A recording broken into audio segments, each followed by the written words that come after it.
Now, I'll ask this question as a teacher. Could you help us with certain guidelines that we as institution leader builders should incorporate in our teaching, leadership practices among students?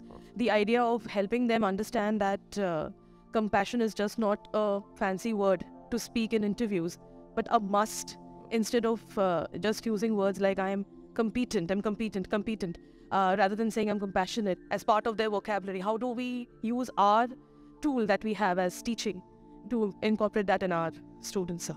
Before you say I'm a teacher, if you said this in Japan, it's a very arrogant word.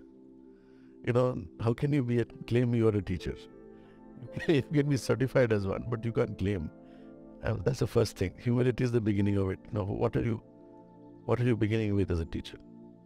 You're beginning with a perspective, a learner perspective, that you've learned this well enough to be able to disseminate what you've learned. But that is only perspective, and that's a point where teachers get stuck. So dharma becomes dogma, and dogma runs over dharma. And so, what is a dharma? I'm a plural person. I'm not a singular person. I'm just a student. I was a student just like that. When I went to IIM Calcutta, the second year student slaps me on my thigh and says, "First year." I said, "No." "Second year?" Because he's from the second year. He doesn't recognize me. I said, "No, not that." "Then who are you?" I said, "Soon you will see, I'll be in class." I never saw him again, because the distance between the teacher and the taught is pre-established.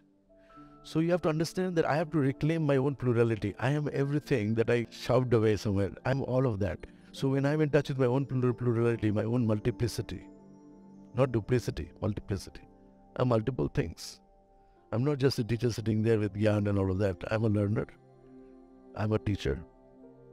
I'm also the taught, because some students can teach me a lot of things.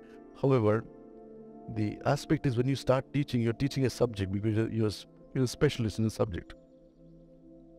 And it is but natural that you want to download your expertise in that subject.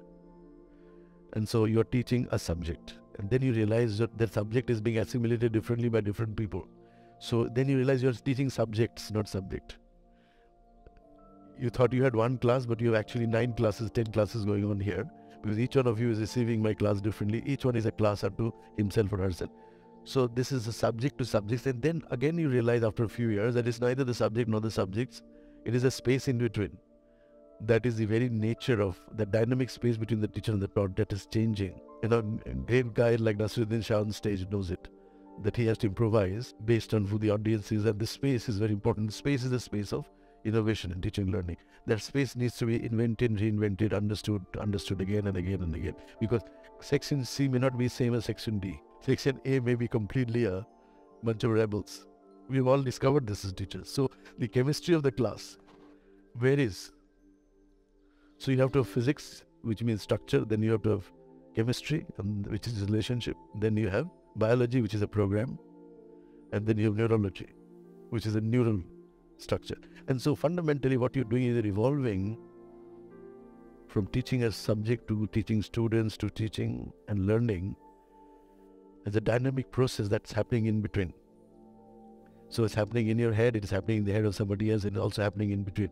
When you are completely aware of the entirety of context, you become a master. You teach 3 different classes, they are 3 different things. And you're open to all 3. That openness is very critical. How does openness come about? When you know that you are just as dumb, just as vulnerable, just as plural as anybody else in the classes. There's nothing to feel superior about yourself, except that you've been at this business longer than others, so you can do better at this. But beyond that, there are many things you don't know that students would. So that humility is the beginning and the end of it all, right?